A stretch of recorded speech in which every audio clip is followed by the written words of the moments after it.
Los Angeles police are investigating the shooting death of rapper Notorious B.I.G., also known as Biggie Smalls. He was gunned down early today. Eager to make peace after the death of friend-turned-rival Tupac Shakur, the 24-year-old musician Biggie Smalls met the same fate in the early morning hours of March 9th of 1997. His death was surrounded by mysterious circumstances. Who do you think brutally murdered Biggie? He was the intended target of this attack, and he was the only person who was shot. Biggie, whose real name was Christopher George Latour Wallace, was born on May 21st of 1972 in Brooklyn, New York, to Valletta Wallace, a Jamaican preschool teacher, and George Latour, a Jamaican welder and politician. He grew up in Brooklyn's Clinton Hill neighborhood, where he lived with his mother after his father abandoned the family when he was 2 years old. My mom's going to school, just leaving me open, just left me kind of stuck. Biggie began rapping as a teenager as a way to escape the hardships of his life. He immediately rose to prominence after the publication of his debut album, Ready to Die, in 1994. The commercially successful album is regarded as one of the finest hip-hop albums of all time. Trickling down your cheek, your heartbeat sound like Sasquatch feet, thundering. The East Coast and West Coast hip-hop scenes clashed in the mid-1990s, with artists and fans frequently choosing sides. The fight, which gained widespread media coverage, was fueled by a variety of factors, including arguments over record labels, resentments among the persons involved, and the assassination of artist Tupac Shakur. East Coast ain't got no love for Dr. Dre and Snoop Dogg and Death Row. Y'all don't love us. Tupac and Death Row Records were placed against Biggie and his record label, Bad Boy Records, in this feud. This rivalry was not only damaging to the hip-hop community's solidarity, but was also hazardous since it frequently moved beyond music into personal and violent conflicts. If you're gonna act like the king of New York, I'm expect that. And when you don't come through, then I'm gonna crush your empire. Biggie was often connected to the death of Tupac Shakur. Both their deaths were 7 months apart. Tupac Shakur was shot many times in a drive-by shooting in Las Vegas on September 7th of 1996 and died 6 days later.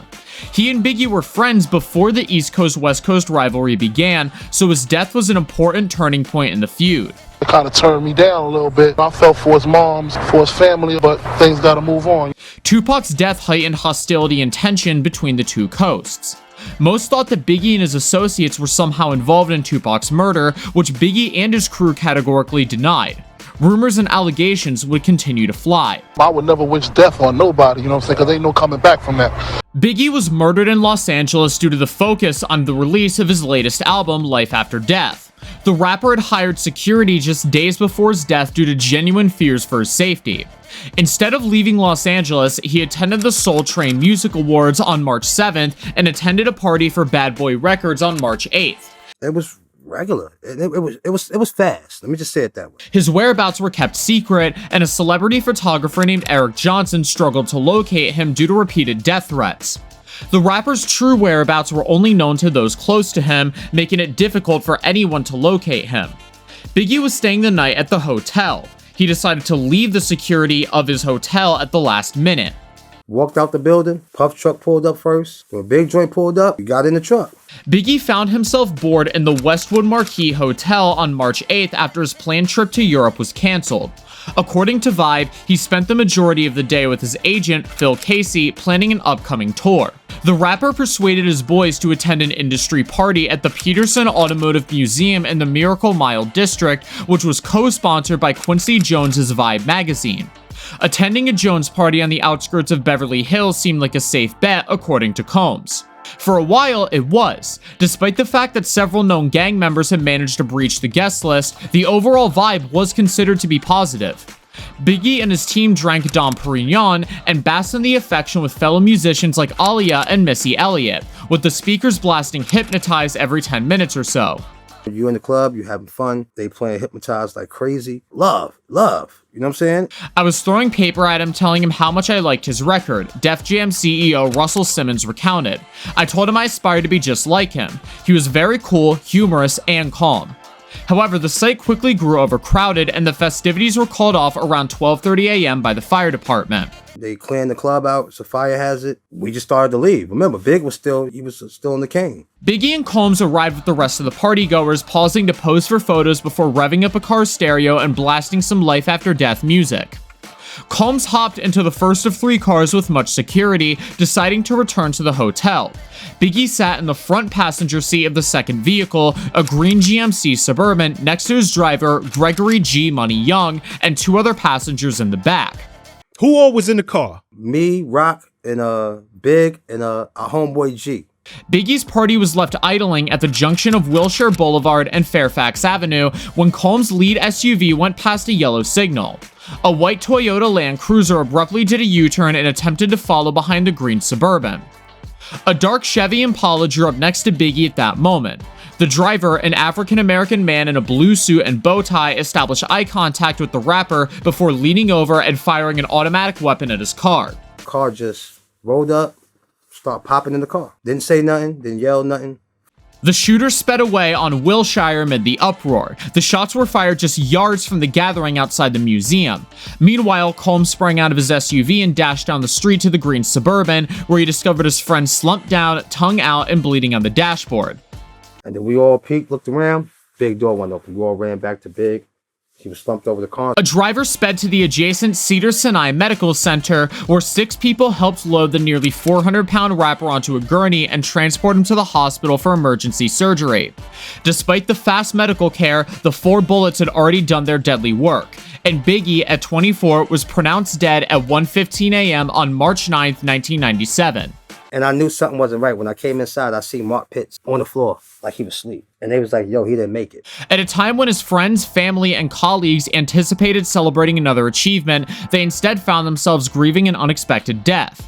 Life After Death emerged to critical acclaim 1 week after Biggie's March 18th funeral and went on to become one of the best-selling rap albums of all time. I see blood up on his sneakers and his fist gripped the chrome 4/5, so I dipped. In 2007, Biggie's relatives filed a second wrongful death lawsuit against the Los Angeles City, claiming that 2 LAPD officers, Rafael Perez and Nino Durden, were involved in the Rampart scandal. The Wallace family claimed that the LAPD knowingly concealed Perez's involvement in the murder of Christopher Wallace. The city was granted summary judgment in December of 2007, stating that the Wallace family did not comply with a California law requiring notice of the claim within 6 months of Biggie's death.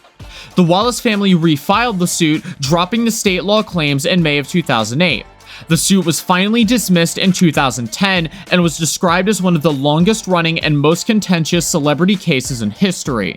Biggie's death was felt throughout the world, and hip-hop stars are still paying tribute to the late rapper.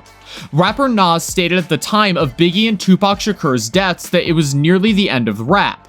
Incredible storyteller, likable guy. He's forever loved by hip-hop. Meek Mill, Kendrick Lamar, Megan Thee Stallion, Snoop Dogg, Diddy, Rick Ross, J. Cole, and others have all paid tribute to the Notorious B.I.G. I'm here to talk about my brother, the Notorious B.I.G. The media immediately linked the murders of Biggie and Tupac to the shooting. This was owing to the similarities between the drive-by shootings and a highly publicized East Coast-West Coast hip-hop war, in which Biggie and Tupac played key roles. Despite the lack of evidence, sources have previously theorized that Biggie was involved in Tupac's death. And the rumors are spreading on some tip like we set him up. And that's crazy. A document detailing the Notorious B.I.G.'s career and life was released on Netflix. The documentary, titled Biggie, I Got a Story to Tell, combined rare video and an in-depth interview as it honors the life of the rap hero on his journey from hustler to rap king. Biggie's buddy and colleague Diddy, as well as the late legend's mother, Valletta Wallace, who is credited as an executive producer, provided open interviews for the documentary. People need to see that part of him that nobody else knew. Death Row Records boss Marion Suge Knight orchestrated a drive-by shooting against Biggie Smalls 25 years ago. Former LAPD detective Greg Kading has revealed how his forces investigations and Suge's ex, codenamed Teresa Swan, detailed how Suge's paid enforcer Darnell Poochie Fuse pulled the trigger on March 9th of 1997. Swan would go on to reveal that Suge Knight ordered Compton gangster Poochie to murder Biggie during a taped interview, which he later secured an immunity deal on. And a guy who's got a reputation in Los Angeles that precedes him for violence and that type of thing. Kading believes that Death Row Records retaliated against Tupac's killing earlier in Las Vegas, and the gang culture had no regard for the law. Swan's lawyer secured her prosecution immunity for attempting to get Knight's admission deal, and she has stayed silent ever since. Cadding has no faith in the case ever being closed following Poochie's death and the silence of Swan and Knight, who are serving 28 years for voluntary manslaughter after running down 2 men on a film set. Suge Knight is headed back to prison. Today, a Los Angeles judge sentenced 28 years in jail. Notorious B.I.G.'s death marked the end of a thriving period in hip-hop history, causing a shift in the genre's direction. Artists grappled with violence and feuds, leading to more introspective and socially conscious rap. Biggie's death also increased scrutiny of the industry practices and treatment of artists. His posthumous releases continue to be successful, solidifying his legacy as one of the greatest rappers of all time. He was a genius, man. Everything he said, you walk away with it like it sticks with you. What do you think about the mysterious circumstances surrounding Biggie's death? Tell me your thoughts in the comments below. Don't forget to give the video a thumbs up and subscribe to the channel before you leave.